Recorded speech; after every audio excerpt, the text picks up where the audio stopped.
There's a moment that comes to everyone, not always loudly, but always honestly. It might come in the middle of a sleepless night, when the house is silent and your thoughts get loud. Or maybe during a slow walk, watching the world go by as you wonder why you're part of it. It's a simple question, but it shakes everything. Why am I here? Why do I exist? Not what do I want? Not how do I succeed? But why do I even exist at all? It's a question no one else can fully answer for you. Not your parents, not your friends, not even the people you admire most. It's a question that hides beneath all the goals we chase and all the roles we play. You might ignore it for years. You might cover it with ambition or relationships or distractions. But sooner or later, it surfaces. And when it does, it changes you. We're born into a world already in motion. People tell us what's important.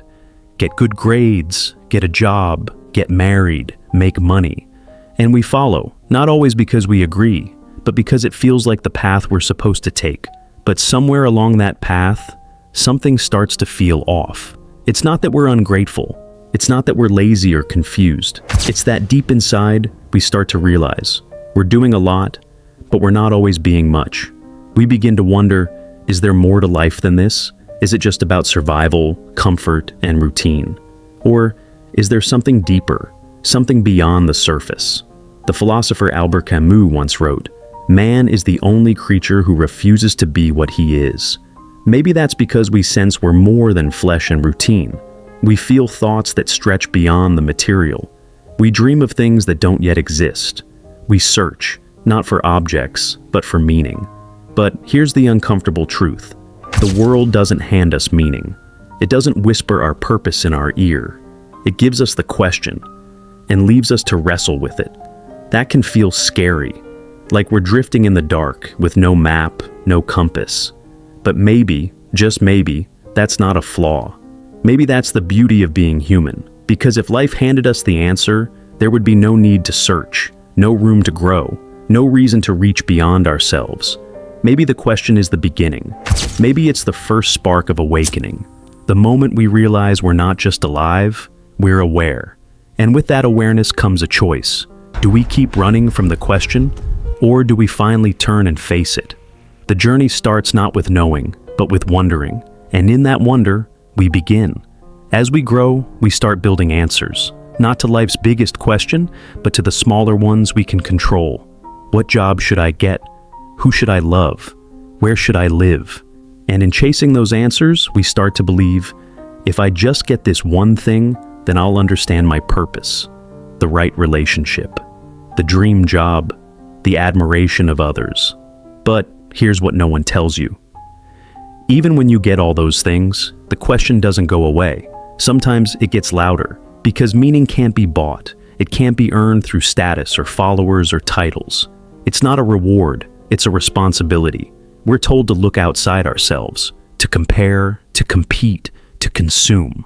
But when the noise fades, we realize no external thing can answer an internal question. As the philosopher Søren Kierkegaard wrote, "The most painful state of being is remembering the future, particularly the one you'll never have." We live so much of our lives in a future that hasn't happened yet, chasing a version of ourselves we think we're supposed to become. But what if the point isn't to become something? What if the point is to remember something?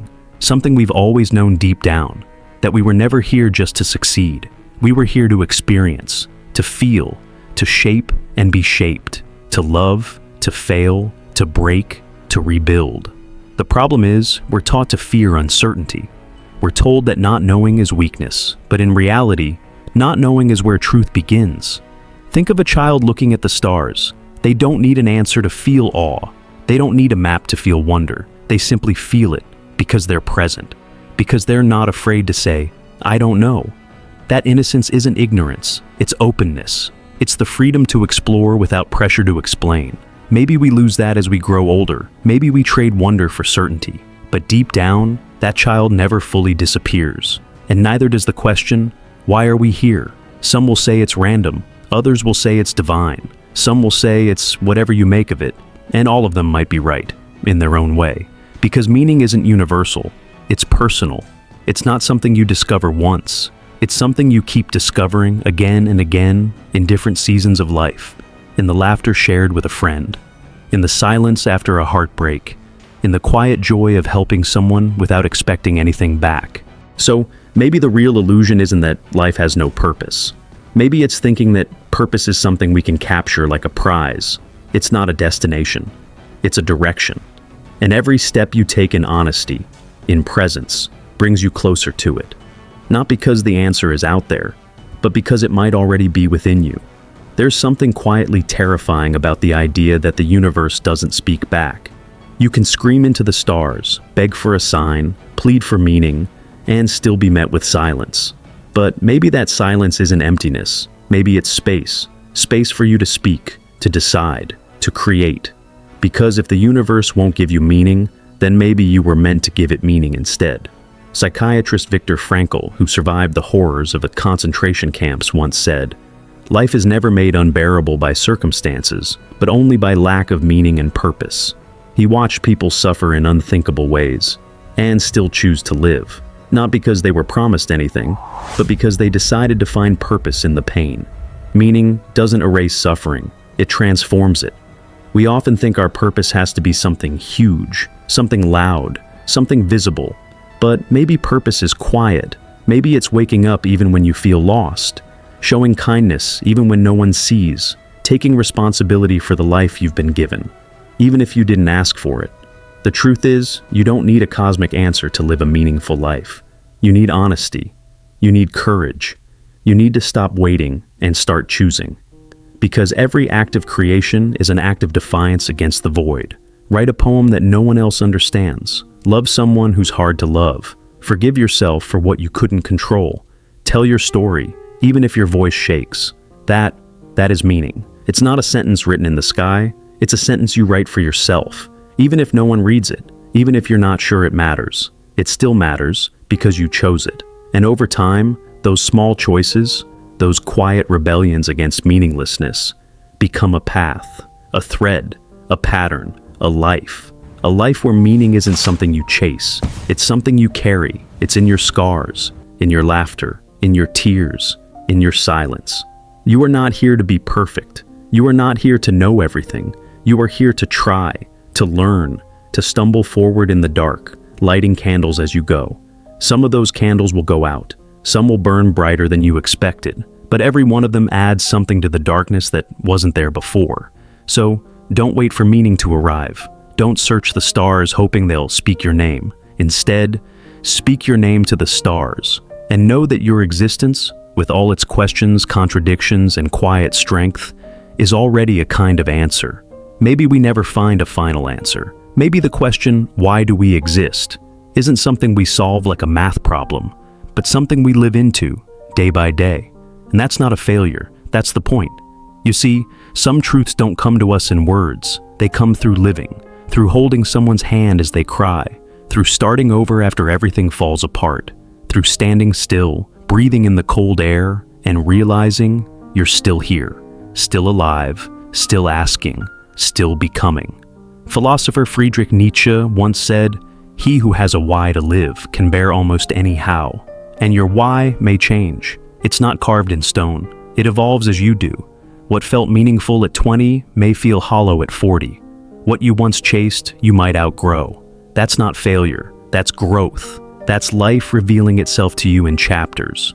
Not all at once, but slowly, through time. So, maybe you're not lost, maybe you're just between pages. Maybe the confusion, the pain, the searching, isn't something to escape, but something to embrace.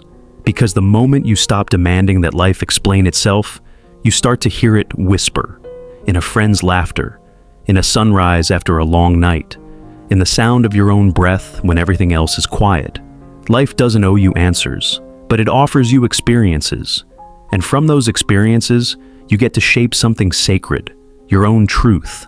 Not a universal one, not one that fits neatly on a poster or in a book, but one that is yours, real, earned, felt. We exist, maybe not for a grand cosmic reason, but for the little things that echo through eternity, for the people we touch, for the kindness we give, for the love we dare to feel, even when it hurts. You weren't born with a manual. You were born with a heart, with awareness, with the terrifying and beautiful freedom to choose, to ask, to wonder, to create. And maybe that freedom, that gift, is the very reason we exist. Because we're not here to be told what life means. We're here to give it meaning, together, alone, in joy, in grief, in silence. And when we do, when we stop searching for a perfect answer and start living the question, something shifts. We begin to see that meaning isn't something we wait for. It's something we build, brick by brick, word by word, breath by breath. In the end, maybe we exist not to reach a final conclusion, but to walk the road itself, eyes open, heart brave, soul curious. And in walking it, we become the answer we were always looking for,